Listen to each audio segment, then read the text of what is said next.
Hello guys, welcome to my channel. आज की हमारी वीडियो पेज टर्नर का पार्ट सेकंड है।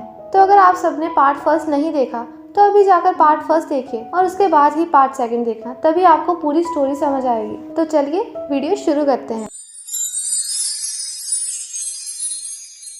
अब चासिक उसी म्यूजिकल इंस्ट्रूमेंट के पास बैठे शॉपकीपर से पूछता है कि क्या कोई भी इसे प्ले कर सकता है। तो शॉपकीपर इस बात पे हाँ कहता है। इसके बाद चासिक मेल बॉक्स में अपना लेटर डालने जाता है। सारे स्टूडेंट्स बस स्टैंड पर बस का वेट कर रहे होते हैं। तभी यूसुल के क्लासमेट्स आपस में बातें करते हुए कहते हैं कि अब यूसुल इसी स्कूल में क्यों आ रही है, उसे तो कोई स्पेशल स्कूल ज्वाइन करना चाहिए, क्योंकि अब उसके लिए नॉर्मल लोगों के साथ रहना थोड़ा मुश्किल होगा। जिन मोक उनकी बातें सुनकर वहाँ से भाग जाता है। दूसरी तरफ यूसुल नहीं चाहती थी कि उसकी मॉम उसकी गाइड बने। यूसुल अपने सारे काम खुद करना चाहती थी, इसलिए वो अपनी मॉम पर चिल्लाती हुई कहती है कि आप मेरा पीछा मत कीजिए। जिन मोक दूर से सब देख लेता है और यूसुल को फॉलो करता है ताकि उसका ध्यान रख सके। स्कूल में लंच टाइम में यूसुल एक स्टूडेंट से टकरा जाती है तो जिन मोक उसकी हेल्प करता है। चासिक भी यूसुल के स्कूल पहुंच जाता है एडमिशन के लिए। असल में ये एक तरह का म्यूजिक स्कूल था जहाँ पर म्यूजिक सिखाने के साथ साथ बहुत सारे कॉम्पिटिशन्स भी कराए जाते थे। टीचर चासिक से कहते हैं कि स्कूल में एडमिशन लेना इतना भी इजी नहीं है, इसलिए अब तुम्हारी एडमिशन नहीं हो सकती। वहाँ पर यूसुल भी होती है जिसे टीचर बता रही थी कि क्लास में कोई भी स्टूडेंट तुम्हारा गाइड बनने को तैयार नहीं है, तो इसलिए अब सिर्फ तुम्हारी मॉम ही हेल्प कर सकती है। तभी जिन मोक यूसुल का गाइड बनने को तैयार हो जाता है। टीचर यूसुल से पूछती है कि क्या तुम्हें इस बात से कोई प्रॉब्लम तो नहीं है, तो यूसुल मना कर देती है क्योंकि उसे जिन मोक बिल्कुल भी पसंद नहीं होता। चासिक ये सारी बातें सुन लेता है और यूसुल के टीचर से कहता है कि क्या मैं यूसुल का गाइड बन सकता हूँ। यूसुल उसके आवाज को पहचान लेती है और चासिक से कहती है कि तुम वही रूफटॉप वाले हो ना जिसने मुझसे झूठ बोला था। चासिक कहता है कि अब मैं वो क्रेजी लड़का नहीं रहा और अब मैं बदल चुका हूँ, और वो यूसुल से माफी मांगता हुआ उससे रिक्वेस्ट करता है कि प्लीज मुझे अपना गाइड बना लो। यूसुल चासिक से पूछती है कि तुम मेरे गाइड बनने को इतने उतावले क्यों हो रहे हो। तो चासिक उसे जवाब देता है कि मुझे स्कूल में एडमिशन नहीं मिल रही, पर मेरे लिए क्लासेस अटेंड करना बहुत जरूरी है, इसलिए प्लीज मुझे अपना गाइड बना लो। इसी बात पे जिन मोक और चासिक का झगड़ा हो जाता है। तो इस झगड़े को खत्म करने के लिए यूसुल दोनों में से किसी एक को चूज कर लेती है और वो चूज करती है चासिक को। क्लास में चासिक बोर्ड से नोट्स पढ़कर यूसुल को सुनाता है, पर उससे वर्ड सही तरह प्रोनाउंस ही नहीं हो रहे थे। क्लास ओवर होने के बाद जिन मोक यूसुल से पूछता है कि तुमने उसे चूज क्यों किया। तो यूसुल से कहती है कि तुम खुद ही सोच लो कि मैं तुमसे कितनी नफरत करती हूँ कि मैंने उसे चूज किया। इस बात पे जिनमोक उसे पूछता है कि तुमने तो कहा था कि तुम मुझसे नफरत करती हुई थक गई हो, तो क्या हम फ्रेंड्स नहीं बन सकते। यूसुल कहती है कि अगर मैंने इस बार भी क्लास में टॉप किया तो हम दोनों फ्रेंड्स बन जाएंगे, पर मेरी इस हालत में ऐसा पॉसिबल ही नहीं है, तो इसका मतलब है कि हम फ्रेंड्स नहीं बन सकते। स्कूल ओवर होने के बाद चासिक यूसुल को अपनी बाइक पर पिक करने आता है, पर यूसुल उसकी बाइक पर नहीं बैठती। चासिक यूसुल से कहता है कि शायद मैं तुम्हें पसंद नहीं, पर एक दिन तुम मुझे और मेरी आवाज को जरूर मिस करोगी। यूसुल उससे बहुत रूड बिहेव करती है और उसे बहुत एटीट्यूड भी दिखाती है। अब चासिक हर रोज लाइब्रेरी जाकर स्टडी करता था ताकि वो क्लास में यूसुल की अच्छी तरह हेल्प कर सके।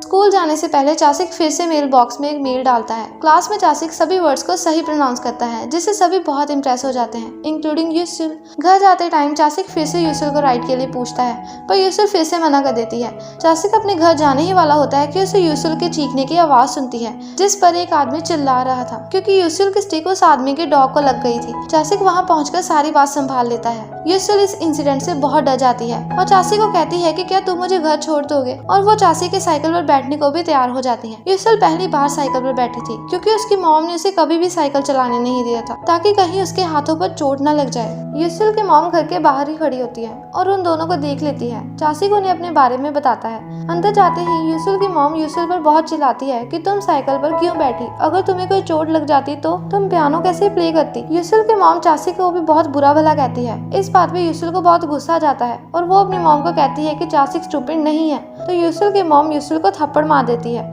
ये सारी बातें चासिक सुन लेता है और वहाँ से चला जाता है। यूसुल रोती हुई अपनी मॉम से कहती है कि आपकी वजह से मैं अपनी जिंदगी में कुछ भी एंजॉय नहीं कर पाई और मेरे इन अवार्ड्स को जीतने पर सिर्फ आप ही खुश होती थी, मैं नहीं, क्योंकि फेमस पियानिस्ट बनने का सपना सिर्फ आपका था, मेरा नहीं। इसके बाद यूसुल की मॉम को अपनी गलती रियलाइज होती है कि उन्होंने हमेशा यूसुल को अपने जैसा बनाना चाहा और हमेशा उसे प्रेशराइज किया, इसलिए यूसुल कभी खुश नहीं रह सकी। नेक्स्ट डे चासिक यूसुल को स्कूल के लिए पिक करता है और रास्ते में यूसुल चासिक से सॉरी कहती है क्योंकि यूसुल की मॉम ने चासिक को स्टूपिड कहा था। चासिक यूसुल से कहता है कि तुम माफी मांगने की बजाय मेरे लिए कुछ करो जो मैं चाहता हूँ, और वो यूसुल को स्ट्रीट पियानो के पास ले जाता है और उसे प्ले करने के लिए कहता है। यूसुल पहले तो बहुत नखरे करती है पर बाद में मान भी जाती है। यूसुल उस पियानो पर एक सॉन्ग प्ले करती है जिसे सुनकर चासिक बहुत खुश और एक्साइटेड हो गया था। रात को चासिक अपनी मॉम को सारी बात बताता है तो ये सुनकर चासिक की मॉम को गुस्सा आ जाता है कि वो औरत मेरे बेटे के बारे में ऐसा कैसे कह सकती है। इसके बाद चासिक अपनी मॉम को अपने ड्रीम के बारे में भी बताता है जिसमें उसे वही म्यूजिक सुनाई देता था जिसे यूसुल ने स्ट्रीट पियानो पर प्ले किया था। पर चासिक अपनी मॉम को पूरी ड्रीम नहीं बताता। चासिक ने अपनी मॉम को तो ड्रीम नहीं बताई थी पर मैं आप सबको चासिक की ड्रीम जरूर बताऊंगी। तो चासिक हर रात एक ही ड्रीम देखता था जिसमें यूसुल ब्लाइंड नहीं होती थी